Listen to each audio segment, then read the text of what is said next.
Hello everyone, crack academy में आप सभी का स्वागत है। आज मैं बजरंग श्रीवास्तव आप सभी के सामने भारतीय साक्ष्य अधिनियम के एमसीक्यू का सीरीज जो हिंदी मीडियम में अभी चल रहा है उसका पार्ट 2 लेकर आपके बीच में आया हूँ। आज का जो वीडियो है ये पार्ट 2 है। इसमें 25 क्वेश्चंस को शामिल किया गया है और आज ये 25 क्वेश्चन को इस वीडियो के माध्यम से सॉल्व कराया जाएगा। साथ ही साथ में आप लोगों के लिए एपीओ के लिए जल्द ही जीएस का बैच लॉन्च होने जा रहा है जो बिल्कुल फ्री होगा।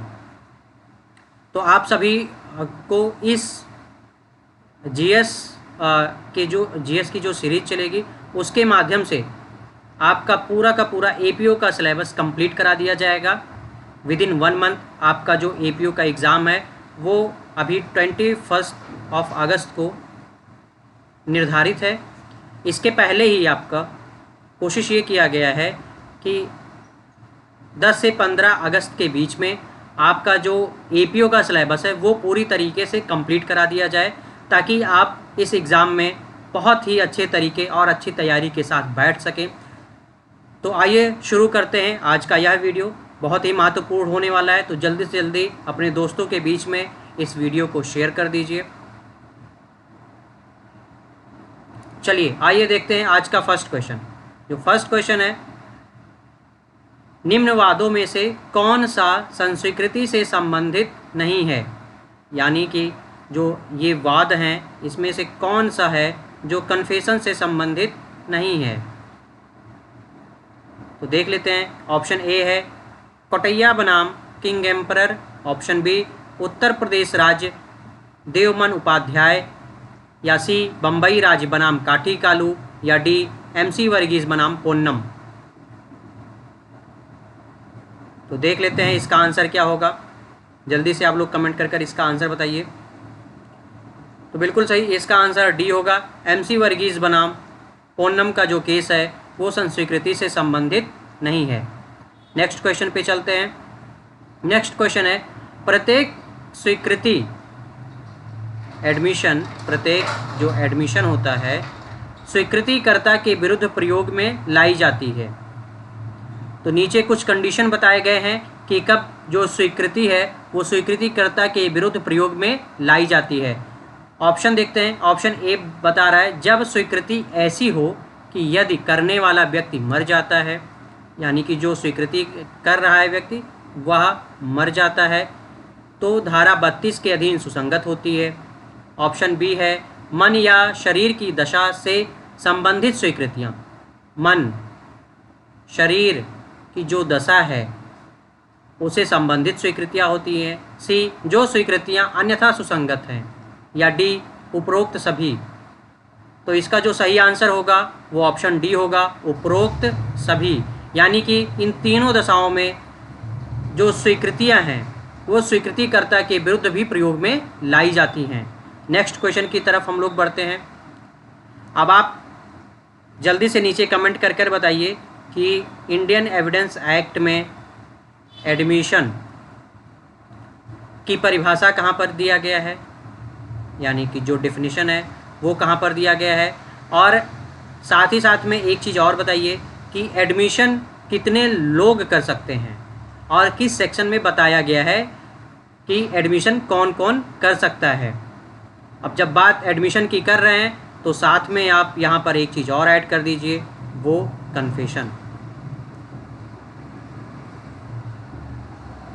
कि कन्फेशन की परिभाषा है वो इंडियन एविडेंस एक्ट में कहाँ दी गई है। चलिए घबराने की कोई बात नहीं है। जो इंडियन एविडेंस एक्ट है उसका डेफिनेशन भारतीय साक्ष्य अधिनियम की धारा 17 में दिया गया है। 18 सेक्शन 18 में बताया गया है कि एडमिशन कौन कौन कर सकता है। साथ ही में जो कन्फेशन है उसको इंडियन एविडेंस एक्ट में कहीं भी परिभाषित नहीं किया गया है। यानी कि जो कन्फेशन है वो इंडियन एविडेंस एक्ट में परिभाषित नहीं है। ये चीज़ एकदम ध्यान रखिएगा। नेक्स्ट क्वेश्चन की तरफ बढ़ते हैं। नेक्स्ट क्वेश्चन है स्वीकृतिकर्ता के विरुद्ध जो एडमिशन है वो स्वीकृतिकर्ता के विरुद्ध निश्चायक सबूत हैं, यानी कंक्लूसिव प्रूफ हैं, या बी निश्चायक सबूत नहीं है, या सी निश्चायक सबूत हैं तथा विबंध के रूप में प्रवर्तनीय नहीं है, या डी निश्चायक सबूत नहीं है किंतु विबंध के रूप में प्रवर्तित हो सकेंगी। तो इसका सही आंसर दीजिए। तो इसका जो सही आंसर होगा वो ऑप्शन डी होगा, निश्चायक सबूत नहीं है किंतु विबंध यानी कि स्टॉपेल के रूप में प्रवर्तित हो सकेंगी। ये बात किस सेक्शन में की गई है? इंडियन एविडेंस एक्ट की धारा 30 में, यानी सेक्शन 30 में बताया गया है कि जो एडमिशन होता है वो निश्चायक सबूत नहीं है, यानी कंक्लूसिव प्रूफ नहीं है, बट वो स्टॉपेल के रूप में प्रवर्तित हो सकेंगी। अब आप लोग बताइए, स्टॉपेल को यानी विबंध को भारतीय साक्ष्य अधिनियम के किस धारा में इसके प्रावधान हैं? तो भारतीय साक्ष्य अधिनियम की धारा 115 से लेके ये 5 है, 115 से लेके 117 तक बताया गया है। नेक्स्ट क्वेश्चन की तरफ बढ़ते हैं। नेक्स्ट क्वेश्चन है, सामान्य नियम है कि स्वीकृति जो एडमिशन है उसके कर्ता के विरुद्ध ही प्रयोग में लाई जाएगी। इस नियम का अपवाद किस धारा में वर्णित है? मतलब किस धारा में, निम्न में से किस धारा में कहा गया है कि जो स्वीकृतियां हैं वो उसके कर्ता के विरुद्ध प्रयोग में नहीं लाई जाएगी? बात को समझिए। तो ऑप्शन देख लेते हैं। ऑप्शन ए है धारा 20, ऑप्शन बी है धारा 21, या सी धारा 22, या डी धारा 30। तो इसका जो सही आंसर होगा वो धारा 21 होगा, यानी सेक्शन 21 में बताया गया है कि जो स्वीकृति है उसके कर्ता के विरुद्ध प्रयोग में नहीं लाई जाएगी। यहाँ पर नहीं हो जाएगा क्योंकि बात यहाँ पर अपवाद की है।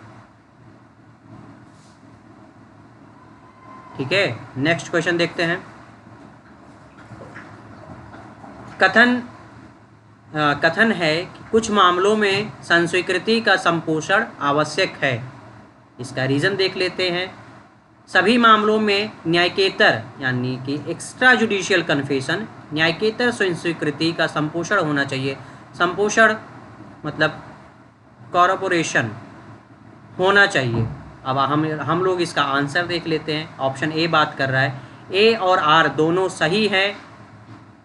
आर ए का सही स्पष्टीकरण है। बी ए और आर दोनों सही है किंतु आर ए का सही स्पष्टीकरण नहीं है। सी ए सही है किंतु आर गलत है, या डी ए गलत है किंतु आर सही है।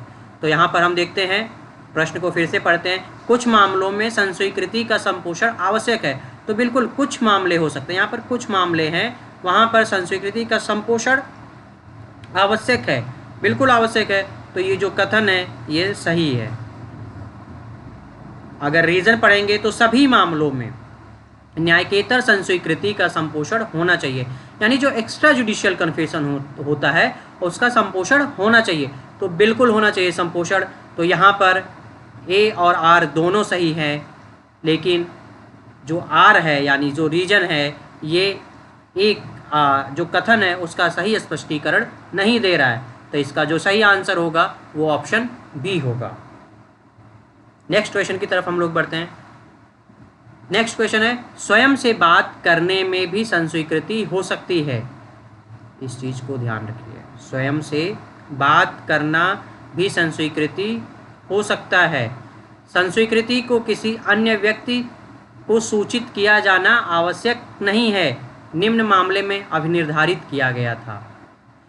यानी कि अगर कोई व्यक्ति है वो खुद से ही कुछ बड़बड़ा के कुछ चीज़ें बोल रहा है तो क्या वो संस्वीकृति है? मानी जाएगी या नहीं मानी जाएगी? आप लोग बताइए। तो बिल्कुल वो संस्वीकृति होती है।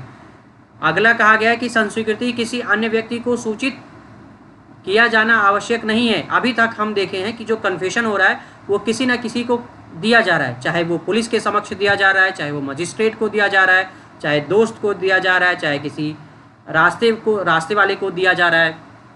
जैसे आप लोग याद करिए, धमाल मूवी थी। धमाल मूवी में क्या होता है कि जो जो एक्टर्स होते हैं वो कार से जा रहे होते हैं, रास्ते में एक कार का एक्सीडेंट हुआ रहता है, और जब वो एक्सीडेंट हुआ रहता है तो वो लोग जाते हैं वहाँ पर, तो वहाँ पर ड्राइवर सीट पे एक जो आदमी होता है बूढ़ा, वो एकदम मरने की हालत में होता है, और वो बताता है कि किसी डब्लू के नीचे उसने खजाना गाड़ कर रखा है, और वो मर जाता है। तो ये यहाँ पर कन्फेशन नहीं है, बट कहीं ना कहीं एक कम्युनिकेशन हो रहा है। तो संस्वीकृति भी एक तरीके का कम्युनिकेशन है, तो वो किसी न किसी को होना चाहिए। लेकिन यहाँ पर कहा गया है कि स्वयं से बात करना, यानी आप अपने रूम में अकेले बैठे हैं, तो अगर आप कुछ बड़बड़ा रहे हैं तो वो भी संस्वीकृति हो सकती है। तो ये बात किस मामले में कहा गया था? तो ऑप्शन ए है शंकरिया बनाम राजस्थान राज्य, या बी बूटा सिंह बनाम पंजाब राज्य, या सी साहू बनाम उत्तर प्रदेश राज्य, या डी निशिकांत झा बनाम बिहार राज्य। तो हम लोग इसका जो सही आंसर है वो साहू बनाम उत्तर प्रदेश राज्य में माननीय सर्वोच्च न्यायालय ने यह भी निर्धारित किया कि स्वयं से बड़बड़ाना या स्वयं से बात करके भी संस्वीकृति की जा सकती है। नेक्स्ट क्वेश्चन की तरफ बढ़ते हैं। अगला क्वेश्चन है, एक व्यक्ति को हत्या के आरोप में पुलिस के 2 जवान बैलगाड़ी से ले जा रहे थे। थोड़ी देर चलने के बाद दोनों जवान अलग होकर भोजन करने लगते हैं। इसी बीच वह व्यक्ति बैलगाड़ी वाले से हत्या के संदर्भ में कथन करता है कि उसने कत्ल किया है। उपर्युक्त कथन, अब जैसे देख लीजिए, एक बैलगाड़ी से 2 पुलिस वाले एक आरोपी को हत्या के आरोप में बैलगाड़ी से एक स्थान से दूसरे स्थान पर ले जा रहे थे। जैसे आप लोगों को याद होगा कि उत्तर प्रदेश की जो पुलिस थी वो उज्जैन से विकास दुबे को ला रही थी उत्तर प्रदेश के लिए, और उत्तर प्रदेश की पुलिस क्या करती है, गाड़ी पलटवा देती है रास्ते में, और अगर ये बैलगाड़ी पलट जाती तो क्या हो जाता? तो बैलगाड़ी से नहीं ले जाना चाहिए। खैर ये बात बहुत पुरानी है, तब गाड़ियाँ बहुत कम चलती थीं, तो बैलगाड़ी से एक स्थान से दूसरे स्थान पर ले जाते थे, यही माध्यम होता था एक स्थान से दूसरे स्थान पर ट्रेवल करने का।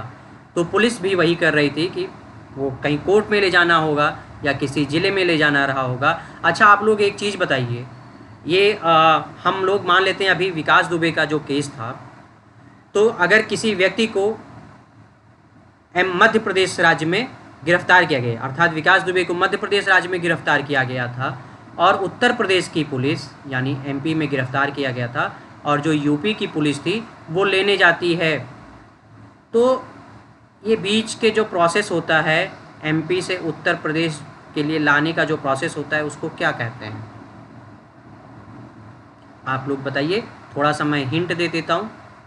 टी से कुछ शुरू होता है, आप लोग इसका नीचे कमेंट में दीजिए, आपको जल्दी इसका आंसर मिल जाएगा। चलिए देख लेते हैं इसका ऑप्शन सही क्या होगा। तो ऑप्शन ए बताता है संस्वीकृति है, ऑप्शन बी बताता है संस्वीकृति नहीं है, ऑप्शन सी बताता है सुसंगत नहीं है, या डी उपर्युक्त में से कोई सत्य नहीं है। तो इसका जो सही आंसर है वो सुसंगत नहीं है, यानी कि जो कन्फेशन हो रहा है, कन्फेशन के इर्द गिर्द भी पुलिस वाला नहीं होना चाहिए। जहाँ भी कन्फेशन हो रहा है पुलिस वाला है, वहाँ पर उसको कन्फेशन नहीं माना जाएगा, वो स्वीकार ही नहीं है, वो कोर्ट में ग्राह्य ही नहीं है, तो उसको कन्फेशन माना ही नहीं जाएगा। अगर पुलिस की छाया किसी भी कन्फेशन पे पड़ गई तो वो स्वीकार्य नहीं है। अगर ऐसे हो तो पुलिस वाले तो हर चीज़ को कन्फेस करा लें, इसीलिए पुलिस की किसी भी बात का कोर्ट उसको कन्फेशन के रूप में नहीं लेती है, क्योंकि पुलिस के अपने अपने तरीके होते हैं किसी भी अपराध को स्वीकार कराने के लिए। जब दो डंडा पीछे पड़ेगा तो आदमी खुद ब खुद कबूल देगा कि हाँ मैंने ही अपराध किया है। तो आइए नेक्स्ट क्वेश्चन की तरफ बढ़ते हैं। नेक्स्ट क्वेश्चन है, एक कांस्टेबल का खा की हत्या का आरोपी है। यह तथ्य कि हत्या के थोड़ी देर पहले खा ने का के विरुद्ध साक्ष्य दिया था। इस चीज़ को ध्यान रखिए कि पहले खा ने का के विरुद्ध साक्ष्य दिया था। तो ऑप्शन ए है सुसंगत नहीं है क्योंकि इसका घटना से कोई संबंध नहीं है, या ऑप्शन बी सुसंगत है क्योंकि यह हत्या का हेतु हो सकता है, या सी मामले की परिस्थितियों पर निर्भर करता है, यह सुसंगत है अथवा नहीं, या डी इनमें से कोई नहीं। बताइए इसका सही आंसर। तो इसका सही आंसर होगा सुसंगत है, क्योंकि यह हत्या का हेतु हो सकता है। बिल्कुल हो सकता है। अगर कोई आदमी है वो मुख्तार अंसारी के खिलाफ़ या अतीक अहमद के खिलाफ़ कोई गवाही देता है, उनके विरुद्ध गवाही देता है, और रास्ते में ही आते ही उसका मर्डर हो जाता है, तो इस हेतु से जोड़ा जा सकता है कि उस व्यक्ति ने साक्ष्य दिया था इन दोनों व्यक्तियों में से किसी के खिलाफ़, तो हो सकता है कि इसी वजह से उसका मर्डर हो गया हो। तो बिल्कुल सुसंगत है, क्योंकि यह हत्या का हेतु हो सकता है, हत्या का जो है वो हेतु हो सकता है। नेक्स्ट क्वेश्चन की तरफ बढ़ते हैं। नेक्स्ट क्वेश्चन है, संस्वीकृति कब सुसंगत नहीं होगी, यानी कि जो कन्फेशन है वो कब सुसंगत नहीं होगी। तो आप लोग जल्दी से सेक्शन को रिवाइज करिए अपने माइंड में कि कौन कौन से कंडीशन है कि जब कोई भी कन्फेशन सुसंगत नहीं होती है। तो ऑप्शन ए है, यदि वह पुलिस को दी गई हो जिसके आधार पर तथ्यों की खोज का पता लगा ले, या बी, यदि वह मजिस्ट्रेट को दी गई हो, या सी, उपर्युक्त दोनों स्थिति में सुसंगत नहीं होगी, या डी, यदि वह पुलिस ऑफिसर को दी गई है। तो इसका जो आंसर होगा वो डी होगा। यदि कोई भी संस्वीकृति पुलिस ऑफिसर को दी गई है तो वो सुसंगत नहीं होगी, कोर्ट में ग्राह्य नहीं होगी। ये कौन सा सेक्शन बात करता है? सेक्शन 25 बात करता है इंडियन एविडेंस एक्ट का। मैंने अभी पहले ही बताया था कि जिस किसी भी संस्वीकृति पर पुलिस अधिकारी या पुलिस ऑफिसर की कोई भी छाया पड़ गई तो वो संस्वीकृति कोर्ट में एडमिसिबल नहीं होगी। ऑप्शन ए बात कर रहा है कि यदि वह पुलिस ऑफिसर को दी गई जिसके आधार पर तथ्यों का खोज पता लगा ले, तो जो धारा 27 है इंडियन एविडेंस एक्ट का वो बताता है, तो अगर किसी तथ्य का पता चल जाता है तो उस तथ्य का पता लगना ही उतना ही भाग स्वीकार्य होगा। या ऑप्शन बी भी देख लेते हैं, यदि वह मजिस्ट्रेट को दी गई हो, तो धारा 26 बताता है कि यदि पुलिस की कस्टडी में या पुलिस की अभिरक्षा में कोई व्यक्ति मजिस्ट्रेट की साक्षात उपस्थिति में कोई कन्फेशन देता है, यानी कि जो मजिस्ट्रेट है उसके उपस्थिति में कन्फेशन करता है, साक्षात उपस्थिति में कन्फेशन देता है, तो यह कन्फेशन संस्वीकृति या स्वीकार्य होगी या ग्राह्य होगी। नेक्स्ट क्वेश्चन देखते हैं। नेक्स्ट क्वेश्चन है, धारा 27 के लिए कौन सी शर्त आवश्यक है? ऑप्शन ए है, अभियुक्त से प्राप्त जानकारी के परिणाम स्वरूप तथ्य का पता चलना चाहिए, या बी, सूचना देने वाला व्यक्ति अभियुक्त होना चाहिए, या सी, बताए गए तथ्य अपराध के संबंध में होने चाहिए, या डी, उपर्युक्त में से सभी। तो इसका जो सही आंसर होगा वो होगा ऑप्शन डी, उपर्युक्त सभी। यानी कि जो 27 की जो शर्त है, 27 की जो शर्तें हैं, आवश्यक शर्तें हैं, वो कौन सी हैं कि अभियुक्त से प्राप्त जानकारी के परिणाम स्वरूप तथ्य का पता चलना चाहिए, मतलब किस उस तथ्य का पता चलना चाहिए जिससे अपराध कारित हुआ हो, या बी है कि सूचना देने वाला व्यक्ति अभियुक्त होना चाहिए, यानी कि जो कन्फेशन कर रहा है वो अभियुक्त होना चाहिए, ना कि कोई थर्ड पर्सन होना चाहिए, या सी, अपराध किए गए तथ्य, बताए गए तथ्य अपराध के संबंध में होने चाहिए, यानी कि जो तथ्य बताया गया है वो अपराध के संबंध में होना चाहिए। तो ये सारी शर्तें हैं धारा 27 की पूर्ति के लिए। नेक्स्ट क्वेश्चन की तरफ बढ़ते हैं। नेक्स्ट क्वेश्चन है, कौन सा तथ्य सत्य नहीं है? यदि कोई तथ्य अभियुक्त की सूचना से प्राप्त होता है तो उतना ही हिस्सा जितने से तथ्य का पता चला है, चाहे संस्वीकृति हो या ना हो, फिर भी उसे सिद्ध किया जाएगा। या बी, धारा 27 के अंतर्गत यह महत्वपूर्ण नहीं है कि कथन उत्प्रेरणा या धमकी से प्राप्त किया गया है, या सी, सूचना अभियुक्त द्वारा दी जानी चाहिए, या डी, धारा 27 के अंतर्गत सूचना मजिस्ट्रेट को भी दी जा सकती है। जल्दी से इसका आंसर बताइए। तो इसका आंसर ऑप्शन डी होगा, धारा 27 के अंतर्गत सूचना मजिस्ट्रेट को भी दी जा सकती है। ये नहीं है, ये पुलिस ऑफिसर की बात कर रहा है ये वाला सेक्शन, यानी कि ये चीज़ पुलिस ऑफिसर को बताई गई हो। नेक्स्ट क्वेश्चन देखते हैं। नेक्स्ट क्वेश्चन है, उच्चतम न्यायालय ने किस वाद में अवधारित किया धारा 27, 24, 25, 26, यानी कि जो धारा 27 है वो धारा 24, 25, 26 का अपवाद है। देख लेते हैं। यूपी बनाम देवमन उपाध्याय पुलकुरी कोटैया के मामले में, या सी किशोर बनाम हिमाचल प्रदेश राज्य, या डी आर बनाम लेस्टर के मामले में। तो यूपी बनाम देवमन उपाध्याय के केस में ये बताया गया कि जो धारा 27 है वो 24, 25 और 26 का अपवाद है। नेक्स्ट क्वेश्चन देखते हैं। नेक्स्ट क्वेश्चन है, इसमें मैच कराना है लिस्ट 1 को लिस्ट 2 से। तो लिस्ट 1 में दिया गया है रेस जेस्टे, दूसरा सह अभियुक्त की संस्वीकृति, सी सबूत का भार, या डी स्मृति ताज़ा करना। आपने पिछला वीडियो देखा होगा तो मैंने बताया था एक छोटी सी ट्रिक कि आप इसमें से किसी एक को उठाइए और आपका आंसर मिल जाएगा। तो देख लेते हैं, रेस जेस्टे को इंडियन एविडेंस एक्ट के किस सेक्शन में डिफाइन किया गया है। तो अभी आप लोग सूची 2 की तरफ मत जाइए, अभी आप रेस जेस्टे को बताइए रेस जेस्टे किस सेक्शन में, सेक्शन 6 में है। अब देख लीजिए ए में कहीं पर भी, अब यहाँ पर देख लीजिए धारा 4, ये धारा 6 4 नंबर पर है। तो देख लीजिए क्रमांक रेस जेस्टे ए में 4 करिए, ए में 4 कहाँ पर है, बिल्कुल इसमें नहीं है, इसमें भी नहीं है, इसमें भी नहीं है, इसी में है, ए में है। तो इसका जो सही आंसर होगा ए होगा। तो अब लोग बाकी हम लोग मैच कर लेते हैं। जो सह अभियुक्त की संस्वीकृति है वो किस धारा में है, वो धारा 30 में है। अब सह अभियुक्त की जो संस्वीकृति से संबंधित एक बहुत ही महत्वपूर्ण वाद है, वो कौन सा वाद है, कश्मीरा सिंह का वाद है। ये एग्ज़ाम में बहुत पूछा जाता है, Kashmira Singh. Burden of proof की बात किस सेक्शन में की गई है, तो धारा 101 में बात की गई है। स्मृति ताज़ा करना, रिफ्रेशिंग मेमोरी, वो किस सेक्शन में है, तो इंडियन एविडेंस एक्ट के सेक्शन 159 में है। तो इसका जो सही आंसर होगा वो ए होगा, ए का 4, बी का 3, सी का 2, डी का 1। नेक्स्ट क्वेश्चन की तरफ बढ़ते हैं।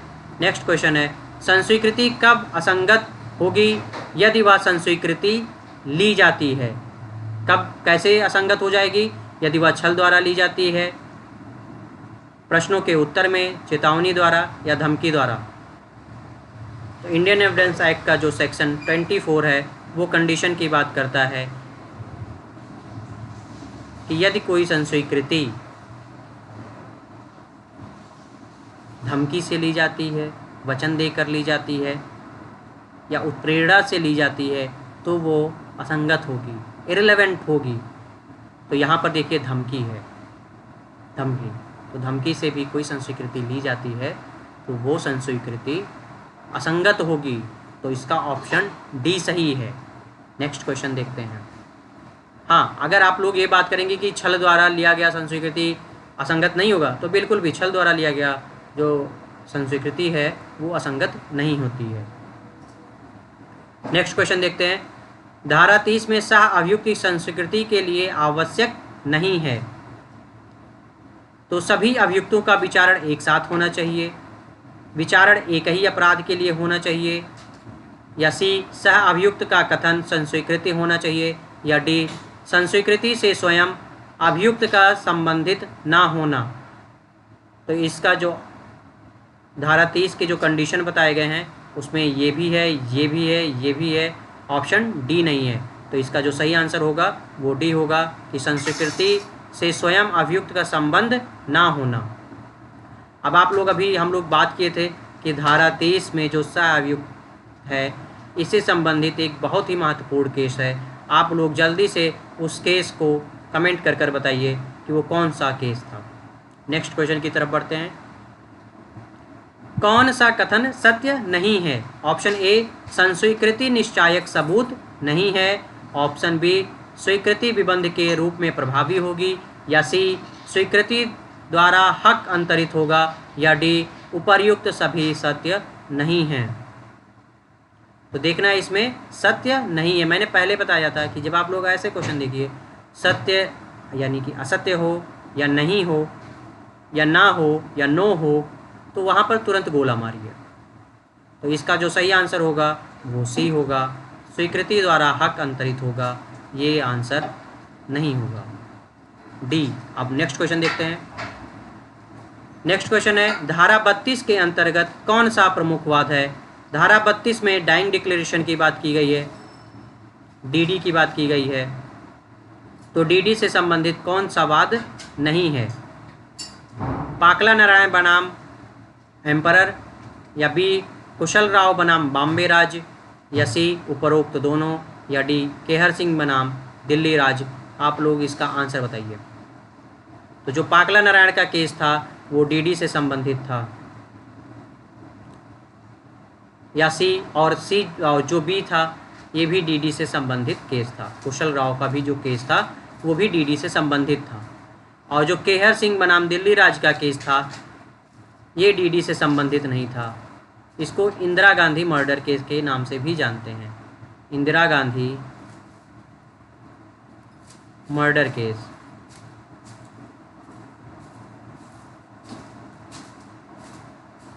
तो इसका जो आंसर होगा वो सी होगा कि उपरोक्त दोनों सही है।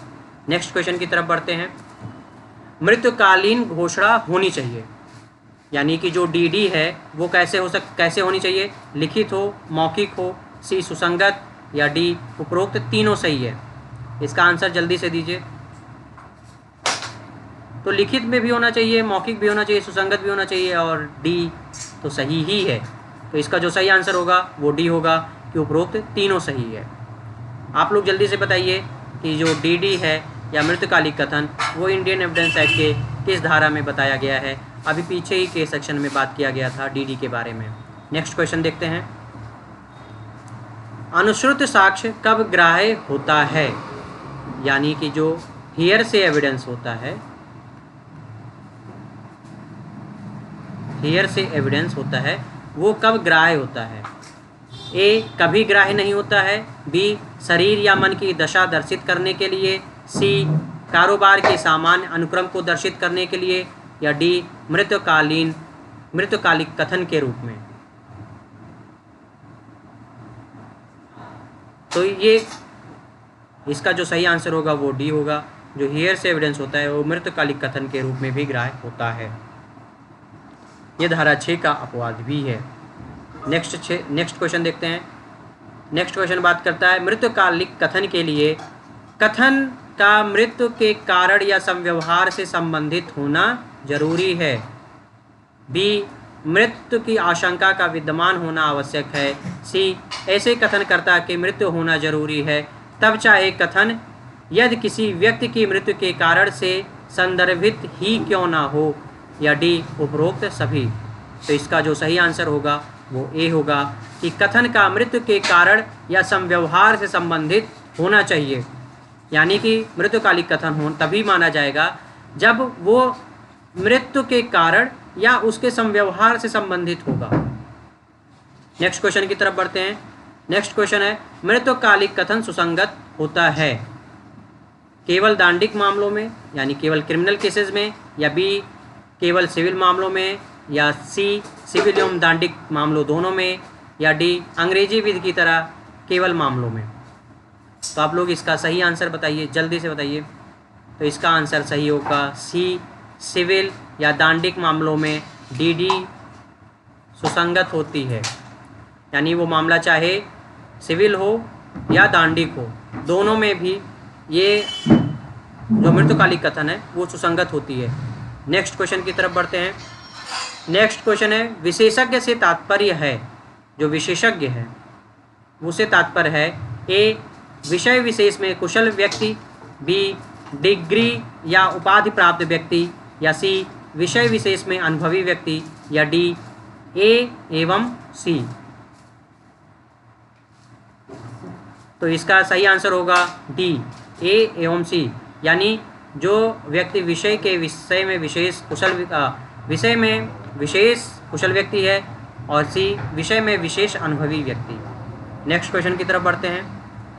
नेक्स्ट क्वेश्चन है पूर्ववर्ती कार्यवाही में साक्ष्य की सुसंगति के संबंध में किस धारा में प्रावधान है?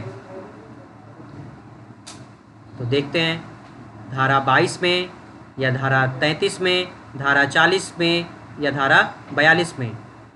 जल्दी से इसका आंसर दीजिए। तो इसका आंसर होगा धारा 33 सही आंसर होगा। जो पूर्ववर्ती कार्यवाही होती है उसमें साक्ष्य की सुसंगत के संबंध में जो धारा है वो धारा 33 है। आइए अब हम लोग इस सेशन के सेकंड लास्ट क्वेश्चन पे आते हैं। खा का अभियोजन का इसलिए करता है कि उसने का की गाय चुराई है। यहाँ पर देख लीजिए, यहाँ पर चुराई होगी। खा दोष सिद्ध किया जाता है, तत्पश्चात का उस गाय के विक्रय के लिए दोष सिद्ध होने से पूर्व गा को बेच दिया था। गा पर वाद लाता है खा के विरुद्ध यह निर्णय का व गा के बीच कैसा होगा? क्या सुसंगत होगा, या धारा 40 के अंतर्गत सुसंगत होगा, या सी विसंगत होगा, या डी स्वीकृत होगा? तो इसका जो आंसर होगा वो विसंगत होगा। नेक्स्ट क्वेश्चन की तरफ बढ़ते हैं और ये आज का लास्ट क्वेश्चन है। कौन सा कथन सत्य है? मौखिक साक्ष्य हमेशा प्रत्यक्ष होना चाहिए। ऑप्शन ए बता रहा है कि मौखिक साक्ष्य हमेशा प्रत्यक्ष होना चाहिए, या बी मौखिक साक्ष्य सुनी सुनाई नहीं होनी चाहिए। ये थोड़ी सी मिसप्रिंट हो गई है। या सी मौखिक साक्ष्य द्वारा दस्तावेज के अंतर वस्तुओं के अतिरिक्त सभी तथ्य साबित किए जा सकते हैं, या डी उपरोक्त सभी सही हैं। तो इसका जो आंसर होगा वो डी होगा, उपरोक्त सभी सही हैं। जो मौखिक साक्ष्य है वो हमेशा प्रत्यक्ष होना चाहिए। आप लोग जल्दी से इसका सेक्शन मेंशन करिए। और जो मौखिक साक्ष्य है वो कहीं सुनाई नहीं होनी चाहिए। तो इसका जो सही आंसर है वो डी है। आप लोग ज़्यादा से ज़्यादा इस वीडियो को शेयर करिए। और हमारी जो कोशिश है कि हम लोग एक टीम के माध्यम से यूपीएपीओ और एमपीएडीपीओ के लिए जो लॉ का पोर्शन है और साथ ही साथ में जो जीएस का पोर्शन है उसको जल्दी से जल्दी कवर कर लिया जाए, ताकि ये जो दोनों आपके अपकमिंग जो एग्ज़ाम्स हैं ये आपके बहुत अच्छे से हो सकें। इसीलिए हमारी जो जीएस की टीम है वो कल से या परसों से, यानी कि जो 7 जुलाई है या 8 जुलाई से अपने क्लासेस लेना शुरू कर देगी। जो फर्स्ट क्लासेस होंगी वो करंट अफेयर से और जो दूसरी क्लास होगी वो साइंस से शुरू होगी। तो आप देखेंगे जो एपीओ में जो करंट से सबसे ज़्यादा क्वेश्चन आते हैं, 10 क्वेश्चन आते हैं, और साइंस से 8 क्वेश्चन आते हैं। तो हम लोगों का जल्दी से है कि ये दोनों हो। फिर उसके तुरंत बाद में हिस्ट्री का, ज्योग्राफी का, पॉपुलेशन का और इंडियन इकोनॉमी का जो पोर्शन है, साथ में जो पॉलिटी का पोर्शन है उसको कवर किया जाए। और हम लोगों ने टारगेट बना के रखा है कि 10 से 15 अगस्त के बीच में, अर्थात 1 महीने के बीच में आपका जो एपीओ का सिलेबस है वो जीएस के साथ साथ कंप्लीट कर दिया जाए। साथ ही साथ में अब ये कोशिश करेंगे कि अब हम लोग 50 से 100 क्वेश्चन को डेली एमसीक्यू के माध्यम से सॉल्व करेंगे। वो हिंदी और इंग्लिश दोनों माध्यम में होंगे। तो इस वीडियो को आप ज़्यादा से ज़्यादा शेयर करिए, इस चैनल को सब्सक्राइब करिए और अपने दोस्तों तक फैला दीजिए। जो भी आदमी, जो भी बच्चा, जो भी ऐसा जो विद्यार्थी है जो कोई टेस्ट सीरीज़ नहीं ले पा रहा है या कहीं क्लास नहीं ले पा रहा है, तो हम लोगों की पूरी कोशिश है कि आपको पूरी तरीके से निःशुल्क ये जो पूरा का पूरा सेशन चल रहा है ये पूरा का पूरा निःशुल्क है। कोई भी इसमें शुल्क नहीं लिया जा रहा है। आप लोग इस वीडियो को शेयर करिए, उन लोगों तक पहुंचाइए, और जैसा भी हो आप लोग इस वीडियो के माध्यम से सुझाव दीजिए। साथ ही साथ में एक रिक्वेस्ट और भी है कि आप लोग हमारे टेलीग्राम चैनल पर भी जुड़ सकते हैं। वहां पर आपको डेली एमसीक्यू के माध्यम से या आप अपने जो प्रश्न हैं आप उस ग्रुप में रखेंगे तो बाकी लोग आपकी मदद करेंगे, और जो हमारी टीम है वो भी समय समय पर वहां पर आपके सामने आपके प्रश्नों का उत्तर देने के लिए वहां पर उपस्थित रहेगी। इसी वीडियो के साथ में जय हिंद, जय भारत, नमस्कार।